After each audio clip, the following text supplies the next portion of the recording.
नई film Kerala story जो 5 मई को रिलीज हुई है, उसने केरला और इंडियन पॉलिटिक्स में काफी बड़ा अर्थक्वेक ला दिया है।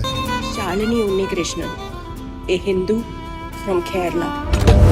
Tell me, when exactly you joined ISIS? Another controversy. This time it is on Kerala. इस दुनिया को सिर्फ अल्लाह चलाता है, ओनली अल्लाह। 5 मई को ये फिल्म रिलीज भी हो जाएगी, लेकिन कंट्रोवर्सी का दरवाजा उससे पहले ही खुल चुका है। ने करीब लाओ, खानदान से जुदा करो। लव जिहाद को लेकर सोशल मीडिया पर तीखी बहस का नया दौर शुरू हो गया है। हिजाब पहनी एक भी लड़की के साथ ना ही कभी रेप होता है, ना ही कभी कोई उन्हें छेड़ता है, because Allah always protects us. Are you trying to say only Allah protects? Shalini! Fatima, हमारे एक्स चीफ मिनिस्टर ने बोला है कि अगले 20 साल में केरला इस्लामिक स्टेट बन जाएगा। केरल स्टोरी टाइप की जो फिल्में हैं, ये फेक प्रोपेगेंडा के सिवा कुछ नहीं है, जिसका मकसद कम्युनल पोलराइजेशन है। लेकिन कमाल की बात यह है कि हमारे देश में इतने सारे ज्योतिष हैं जिन्होंने फ्यूचर देख के फिल्म रिलीज होने के पहले ही डिसाइड कर लिया कि ये फिल्म एक प्रोपेगेंडा फिल्म है। रिलीज के पहले ही कुछ पॉलिटिशियंस इस फिल्म को बैन करने की बात कर रहे थे। Congress has called for a ban on the movie, accusing the filmmakers of spreading misinformation. Kerala के कोची में पीवीआर ने मॉल में विवादित फिल्म द केरल स्टोरी की स्क्रीनिंग रद्द कर दी है। The Kerala story West Bengal में बैन हो गई। Breaking news coming in from Tamil Nadu, no screening of the Kerala story. अब देखिए, ये पॉसिबल है कि केरला स्टोरी जो फिल्म है ये कुछ चीजों को बायस तरीके से दिखाएगी, लेकिन क्या केरला की आइसिस ब्राइड्स की स्टोरी सच है या प्रोपेगेंडा है? केरला में रेडिकलाइजेशन की स्टोरी सच है या प्रोपेगेंडा है? आइए आज जानते हैं।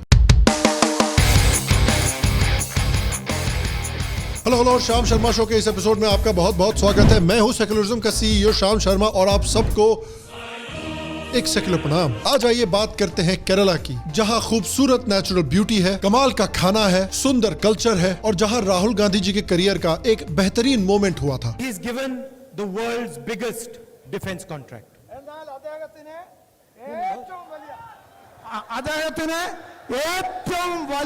Every month we will put 72,000 rupees into 5 crore bank accounts. ഓരോ പാവപ്പെട്ടയാളുടെയും അക്കൗണ്ടിൽ കൊടുത്തുകൊണ്ട് 70,000. We are going to do a surgical strike on poverty. Please. लेकिन आइए आज इस खूबसूरत स्टेट के एक डार्क साइड की बात करते हैं। इस हफ्ते केरला स्टोरी नाम की एक फिल्म रिलीज हुई जो केरला की उन लड़कियों की स्टोरी बताने की कोशिश करती है जिन्हें ब्रेन वॉश किया गया, इस्लाम में कन्वर्ट किया गया और फिर जिन्होंने अफगानिस्तान में जाकर आइसिस फाइटर्स से शादी भी कर ली। लेकिन जैसा कि मैंने बताया, कई पॉलिटिशियंस हैं जो फिल्म रिलीज होने के पहले ही फिल्म को प्रोपेगेंडा बता रहे थे। टू बी ऑनेस्ट, अभी तक मैंने फिल्म देखी नहीं है, लेकिन ऐसे कई लोग हैं जो फिल्म के रिलीज होने के पहले ही सिर्फ फिल्म का ट्रेलर देखकर ही फिल्म के खिलाफ आवाज उठाने लगे थे। लेकिन क्यों? शायद इसलिए क्योंकि मेन स्ट्रीम में हमें केरला की एक बहुत पॉजिटिव इमेज दिखाई जाती है हमेशा, चाहे एजुकेशन या डेवलपमेंट की बात हो। ह्यूमन डेवलपमेंट इंडेक्स में केरला नंबर 1 पे है। सेक्स रेशियो की बात करी जाए तो इसमें भी केरला नंबर 1 पे है। I hope the rest of India will become a little more like Kerala, yeah. हमें ये सिखाया जाता है कि एजुकेशन सारी प्रॉब्लम्स को खत्म कर देता है, लेकिन हो सकता है कि ये केरला की सिर्फ आधी कहानी हो। केरला स्टोरी जो फिल्म है वो केरला की एक और कहानी दिखाने की कोशिश कर रही है। तुम लोगों ने बताया नहीं तुम कौन से गॉड को मानता? I think Shiva is a big god.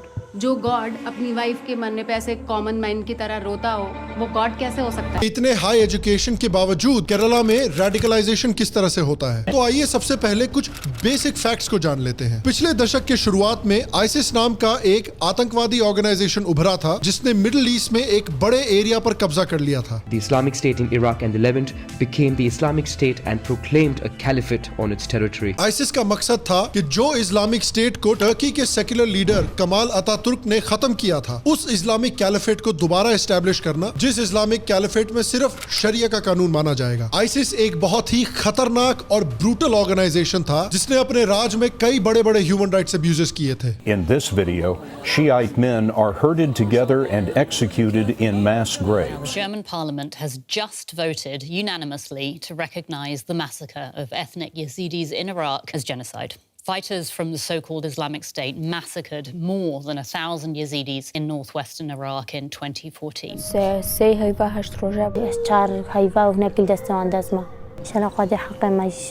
ISIS social media पर भी काफी एक्टिव था और वो अपने वीडियो मैसेजेस पूरे वर्ल्ड में शेयर करते थे, जिन वीडियो से इंस्पायर होके पूरी दुनिया से मुस्लिम्स ने आईसिस को जाकर ज्वाइन किया और भारत से भी कई मुस्लिम्स ने आईसिस को जाकर ज्वाइन किया। 2021 में अमेरिकी विदेश विभाग की रिपोर्ट में कहा गया कि नवंबर 2021 तक 66 भारतीय मूल के लोग आईएसआईएस के साथ जुड़े थे और भारत से आईसिस भेजने वाले स्टेट्स में एक स्टेट सबसे आगे था। Censoring was part of 21 persons who have left Kerala in the last 2 months to join the Islamic States. कुछ एस्टिमेट्स तो कहते हैं कि करीब 150 लोगों ने केरला छोड़कर आईसिस ज्वाइन किया था। इंडिया में जितने भी प्रो आईसिस केसेस पाए गए थे उसमें से सबसे ज्यादा केसेस केरला से निकल कर आए थे। तो एक बेसिक फैक्ट क्लियर कर लेते हैं कि बहुत सारे लोगों ने केरला में रेडिकलाइज होकर जाकर आईसिस ज्वाइन किया था। ये बात बिल्कुल सही है, प्रोपेगेंडा नहीं है। और जिस तरह हैरी पॉटर का प्लेटफॉर्म 9 3/4 नॉर्मल लोगों को दिखाई नहीं पड़ता है, उसी तरह से केरला में जो रेडिकलाइजेशन हुई है और केरला में जो रेडिकलाइजेशन की हिस्ट्री है वो भी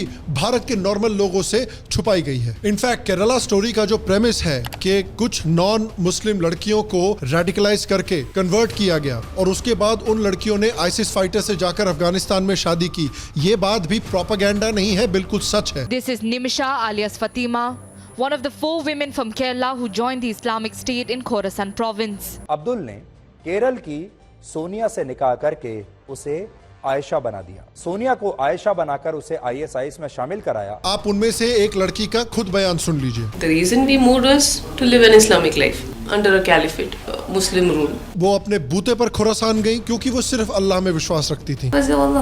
Whatever happened is in Allah's तो केरला जो इतना एजुकेटेड है उसमें इस तरह की रेडिकलाइजेशन हुई कैसे, ये समझने के लिए हमें केरला में इस्लाम की और रेडिकलाइजेशन की हिस्ट्री समझनी पड़ेगी। देखिए, नॉर्थ इंडिया में इस्लाम आया इन्वेजन के थ्रू, हिंसा के थ्रू, फोर्स के थ्रू, लेकिन केरला में इस्लाम इनिशियली आया था ट्रेड के थ्रू। अरब ट्रेडर्स के केरला के साथ ताल्लुकात 7th सेंचुरी AD से ही बने हुए थे और 7th और 8th सेंचुरी के बीच में कई मुस्लिम ट्रेडर्स जो केरला आए थे वो केरला में इस्लाम को भी प्रमोट करने लगे। और क्योंकि हिंदुइज्म को दूसरे भगवानों से कोई टेंशन नहीं है, कोई जेलसी नहीं है, इसलिए केरला के हिंदू राजाओं ने मुस्लिम्स को भी खुशी खुशी एक्सेप्ट किया। कुछ लोकल पेरुमल लीडर्स ने भी इस्लाम को माना और मस्जिद बनाने के लिए केरला में जगह भी दी। केरला की जो मुस्लिम पॉपुलेशन थी वो नॉर्दर्न केरला में सेटल हुई और उन्हें मप्पिला मुस्लिम कहा जाने लगा। तो इस कहानी से शायद आप सोच रहे होंगे कि इसका मतलब कि केरला में हमेशा से हिंदूज और मुस्लिम्स के बीच में कम्युनल हार्मनी रही है, लेकिन अनफॉर्चुनेटली आप गलत होंगे। बिल्कुल उन लोगों की तरह जो 25 साल की उम्र के ऊपर हैं, लेकिन उन्हें लगता है कि इंस्टाग्राम पर डांस चैलेंज करने से वो कूल लगते हैं। नहीं लगते। Stop it. Get some help.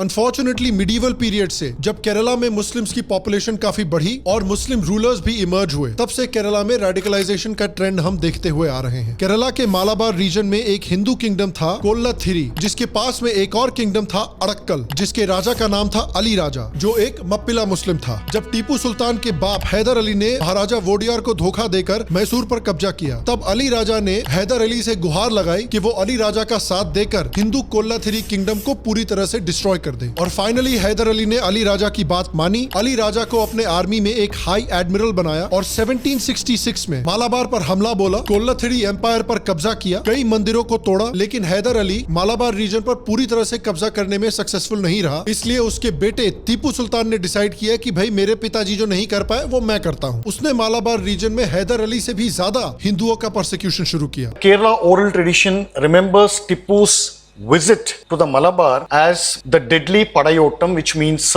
military march, where he literally burnt down Malabar, Kozhikode and several parts of Malabar right down to the ground. 1783 से 1791 के बीच में हजारों नायर्स और 30,000 ब्राह्मणों को मालाबार छोड़कर भागना पड़ा टीपू सुल्तान के परसिक्यूशन की वजह से। और कई हिस्टोरियंस ने यह भी नोट किया है कि हजारों लोगों को जबरदस्ती कन्वर्ट भी किया गया, उनको जबरदस्ती बीफ खिलाया गया, उनके मंदिर तोड़े गए और कई लोगों को मारा भी गया। He caused a permanent change in the cultural character of several cities. और अनफॉर्चुनेटली ये सारी कहानियां भी हमसे छुपा दी गई हैं हमारी टेक्स्ट बुक्स में। केरला की हिस्ट्री को एक राज बनाकर रख दिया गया है, बिल्कुल वैसा ही राज कि भाई टोनी स्टार्क जब आयरन मैन का सूट पहनता है तो बाथरूम कैसे जाता है? ये कोई रिट्रैक्टेबल मशीनरी है क्या नीचे?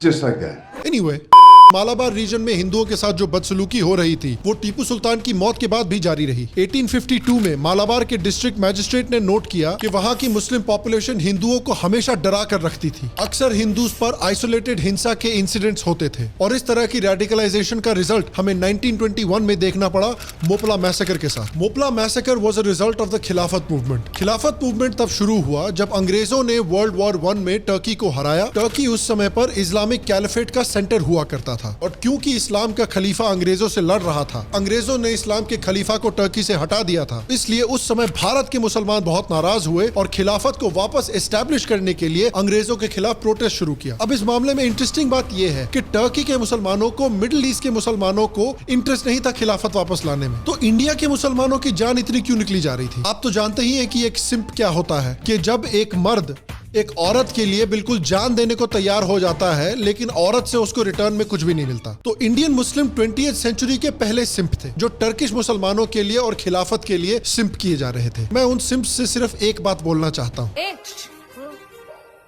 नहीं देगी। तो इस्लामिक दुनिया के खलीफा में डिसइंटरेस्टेड होने के बावजूद इंडियन मुसलमानों ने जोरों शोरों से खिलाफत मूवमेंट शुरू किया और कई इंडियन नेशनलिस्ट का, इंक्लूडिंग गांधी जी का, काफी जोरों से सपोर्ट खिलाफत मूवमेंट को मिला। लेकिन क्योंकि दुनिया भर के मुस्लिम इसमें इंटरेस्टेड नहीं थे, इसलिए खिलाफत मूवमेंट फेल हो गया और इस फेलियर का फ्रस्ट्रेशन केरला के मुसलमानों ने केरला के हिंदुओं पर निकाला। उन्होंने सोचा कि चलिए अगर टर्की में खिलाफत नहीं बन सकता तो हम मालाबार रीजन में सारे हिंदुओं को खत्म करके कैलिफेट बनाएंगे। Movement turned violent against Hindu kafirs who were asked to choose between Islam and death. Thousands of Hindus were forcibly converted to Islam. Those Hindus who did not accept Islam were murdered. Their homes were looted or set on fire. इस massacre को Veer Savarkar, Annie Besant और doctor Ambedkar जैसे nationalist ने भी condemn किया था और clearly एक एंटी हिंदू मैसेकर बोला था। लेकिन हमारी मीडिया में और हमारे टेक्स्ट बुक्स में इसको एक रिबेलियन बोला जाता है। ये रिबेलियन है तो भैया अब भी नेटफ्लिक्स की तरफ फैमिली OTT प्लेटफॉर्म है। रहा नहीं जाता। अब इसके बाद जब इंडिपेंडेंस आया तब भारत के कई मुस्लिम मेजॉरिटी रीजन्स पाकिस्तान ज्वाइन करना चाहते थे। मालाबार रीजन के मुसलमानों ने भी पाकिस्तान ज्वाइन करने की डिमांड की, लेकिन मालाबार पाकिस्तान से उतना ही दूर है जितना फॉरेन डायरेक्ट इन्वेस्टमेंट पाकिस्तान से दूर है, इसलिए मालाबार रीजन पाकिस्तान को ज्वाइन नहीं कर पाया। लेकिन जो मालाबार रीजन की रेडिकलाइजेशन थी वो इंडिपेंडेंस के बाद भी पूरी तरह से खत्म नहीं हुई। इनफैक्ट केरला की जो हिंदू पॉपुलेशन है वो धीरे धीरे डिक्लाइन करती रही और मुस्लिम पॉपुलेशन काफी तेजी से बढ़ती रही। 1970s के दशक से मुस्लिम्स की पॉपुलेशन ग्रोथ रेट केरला में हिंदुओं की ऑलमोस्ट डबल है। तो क्लियरली लिटरेसी रेट हाई होने से सारी प्रॉब्लम सॉल्व नहीं होती हैं। और जहां तक कन्वर्जन की बात है तो काफी स्पेसिफिकली हिंदू और क्रिश्चियन कम्युनिटीज को टारगेट किया जा रहा है कन्वर्जन के लिए। PFI जैसे ऑर्गेनाइजेशंस के ऊपर आरोप लगाया गया था कि वो कन्वर्जन फैक्ट्रीज चला रहे हैं हिंदू और क्रिश्चियन औरतों को टारगेट करने के लिए, और ये सब एक चैरिटेबल ट्रस्ट के अंतर्गत किया जा रहा है। The woman at the center of the love jihad debate, accused of brainwashing Akhila, helping her convert and then hurriedly arranging her marriage. In fact national investigative agency ने भी इस बात को पॉइंट आउट किया था। The PFI is running a religious conversion facilitation center called Satyasarani. और इस तरह के कन्वर्जन करने के लिए और स्टेट में रेडिकलाइजेशन फैलाने के लिए गल्फ से बहुत सारा पैसा आता है। How does he fund his mission? Sharif calmly informs us of the illegal Hawala channels the Popular Front has established in the Gulf. I think 5 or 6 years ago, you raised fund for the PFI in Middle East. Yeah. How much fund you raised? 10 lakhs or something. 10 lakhs. In fact PFI के founder ने तो openly कहा था कि उनका गोल है सिर्फ केरला में ही नहीं बल्कि पूरे भारत में एक शरिया राज बनाना। Islamic State is the final goal. Final goal. PFI and Satyasarani hidden motive is to establish Islamic State in India or all over world. All over world. That's इस बात को केरला के एक्स चीफ मिनिस्टर ने भी acknowledge किया है। जुलाई 2018 में 4 लोगों को टेररिज्म चार्जेस में अबू धाबी से इंडिया डिपोर्ट किया गया और चारों केरला से थे। 2000s के समय से गल्फ से जो पैसा आ रहा है केरला में, उस वजह से सलाफी आइडियोलॉजी केरला में काफी प्रमोट की जा रही है और केरला की रेडिकलाइजेशन काफी तेजी से बढ़ी है। एक्सपर्ट्स ने बोला है कि पिछले 20-30 सालों में मुस्लिम औरतें साड़ी छोड़कर पर्दा, हिजाब और बुर्का पहनने लगी हैं और कई मुस्लिम कम्युनिटीज जो हिंदू फेस्टिवल्स में पार्टिसिपेट करती थी उनके ऊपर भी प्रेशर डाला जा रहा है कि हिंदू फेस्टिवल्स में पार्टिसिपेट ना करें। और जहां तक रेडिकलाइजेशन की बात है, इसमें सिर्फ हिंदू ग्रुप्स कंप्लेन नहीं कर रहे बल्कि क्रिश्चियन ग्रुप्स भी कंप्लेन कर रहे हैं। Pala Bishop Joseph has accused the Muslim community of targeting Christians through what he calls love and narcotic jihad. In fact कुछ एनजीओज के मुताबिक 1999 से 7,000 लोगों को कन्वर्ट किया गया है, खासकर औरतों को। और सिचुएशन इतनी बुरी हो चुकी थी कि फाइनली गवर्नमेंट ने इस साल पीएफआई को रेडिकलाइजेशन और आतंकवादी एक्टिविटीज की वजह से बैन भी किया। इनफैक्ट वही शशि थरूर जो केरला स्टोरी को प्रोपेगेंडा बोल रहे हैं, उन्होंने कुछ समय पहले ट्वीट भी किया था कि एक्चुअली कुछ लड़कियां हैं जो आईएसआईएस ज्वाइन करने गई हुई हैं और वो उनको छुड़ाने की कोशिश कर रहे हैं। तो भैया ये असली स्टोरी है कि नहीं है, डिसाइड कर लीजिए। जब हमने इतना सारा प्रूफ देखा है कि केरला में रेडिकलाइजेशन हो रहा है, औरतों को टारगेट किया जा रहा है, औरतों को कन्वर्ट किया जा रहा है, तो इस फिल्म को रिलीज होने के पहले ही अटैक क्यों किया जा रहा है? इनफैक्ट सेंसर बोर्ड ने भी इस फिल्म को रिलीज तो कर दिया, लेकिन अडल्ट रेटिंग दी और 10 कट्स मांगे हैं इस फिल्म में, इंक्लूडिंग फॉर्मर चीफ मिनिस्टर की स्टेटमेंट कि पीएफआई केरला में इस्लामिक स्टेट बनाना चाहता है। लेकिन ये तो एक्स सीएम ने बोला है, फिल्म झूठ थोड़ी बोल रही है, इसको काटने की क्या जरूरत है? सेंसर बोर्ड ने यह भी बोला है कि फिल्म में मुस्लिम्स जो हिंदू देवताओं के खिलाफ गलत सलत चीजें बोल रहे हैं उसको भी काटना चाहिए। लेकिन सच्चाई में तो यही हुआ है। सच्चाई में इन लड़कियों को बोला गया है कि उनके भगवान गलत हैं, सिर्फ और सिर्फ अल्लाह इकलौते भगवान है। They slowly learned about me, my character, my views, everything, and slowly they injected their religion into my brain. I was in a concept that there is only one God and there is no different gods. If gods are there, means it will be just from the main God. Likewise, my concept was. They told me about how a woman should dress or how she should behave in front of the society. They told me, and they explained about the hell punishments, and I was so afraid that time that I want to convert as fast as soon as possible. My 5 or 6 years or 5 to 6 years of Islamic study, I had become a complete anti-Hindu. I was against Hindu gods, Hindu organizations. वहाँ सवाल पूछे गए कि सनातन में 33 करोड़ देवी देवता कैसे हैं? मैं थोड़ी कंफ्यूज थी, जिस पर हिंदू धर्म की वो आलोचना करने लगे। फिर धीरे धीरे हमें किताबें दी गई, कुरान का मलयालम ट्रांसलेशन किया हुआ, धर्म परिवर्तन किए लड़कियों की किताबें दी गई। हमें फिर इस्लामिक MM अकबर और जाकिर हुसैन की CD और किताबें भी दी गई। इसमें कंफ्यूजन और बढ़ गया। मेरे पास सवालों का जवाब नहीं था, लिहाजा धर्म परिवर्तन के सवाल पर घुटने टेक दिए। जन्नत और जहन्नुम क्या है, इसके बारे में बताया गया। मन में डर पैदा किया गया कि इस्लाम को नहीं माना तो अल्लाह का गुस्सा देखने को मिलेगा। तो सेंसर बोर्ड इन चीजों को निकालना क्यों चाहता है फिल्म से? और फाइनली खासकर वो पॉलिटिशियंस जो इस फिल्म को बैन करना चाहते थे, उनसे मैं पूछना चाहता हूँ कि बीबीसी ने जो इंडिया का नाम खराब करने के लिए इंडियाज डॉटर फिल्म बनाई थी, वो फ्री स्पीच में आती है। बीबीसी ने जो इंडिया का नाम खराब करने के लिए प्राइम मिनिस्टर मोदी के ऊपर झूठी डॉक्यूमेंट्री बनाई थी, वो फ्री स्पीच में आती है। तो केरला स्टोरी फ्री स्पीच में क्यों नहीं आती? क्यों इसको बैन किया जा रहा है? ये तो उसी तरह हिपोक्रिटिकल है कि एक क्लाइमेट चेंज एक्टिविस्ट लाखों फिजिकल किताबें पब्लिश कर रही है जिसको हजारों पेड़ों को काट कर बनाना पड़ेगा। तो देखिए, शायद केरला स्टोरी जो फिल्म है वो पूरी सच्चाई को ना दिखाए, वो शायद प्रोपेगेंडा फैलाने की कोशिश करे, लेकिन जो केरला की रेडिकलाइजेशन की स्टोरी है, जो आइसिस ब्राइड्स की स्टोरी है, ये प्रोपेगेंडा नहीं, बिल्कुल सच है। और मैं आपसे पूछना चाहता हूँ कि क्या आपने अभी तक केरला स्टोरी फिल्म देखी? अगर आपने देखी है तो आपको कैसी लगी? क्या आपको लगा कि इस फिल्म में प्रोपेगेंडा है या सच है? नीचे कमेंट सेक्शन में मुझे और हमारे ऑडियंस को जरूर बताएं। बाकी अगर आप पीएफआई के बारे में हमारे और वीडियोस देखना चाहते हैं, यहाँ पर कि उस ऑर्गेनाइजेशन की क्या काली करतूतें रही हैं, तो यहाँ पर क्लिक करके आप देख सकते हैं। मैं आपसे अगले एपिसोड में मिलूंगा और तब तक स्वस्थ रहें, सुखी रहें। फिर मिलेंगे और आप सबको एक सेक्युलर प्रणाम।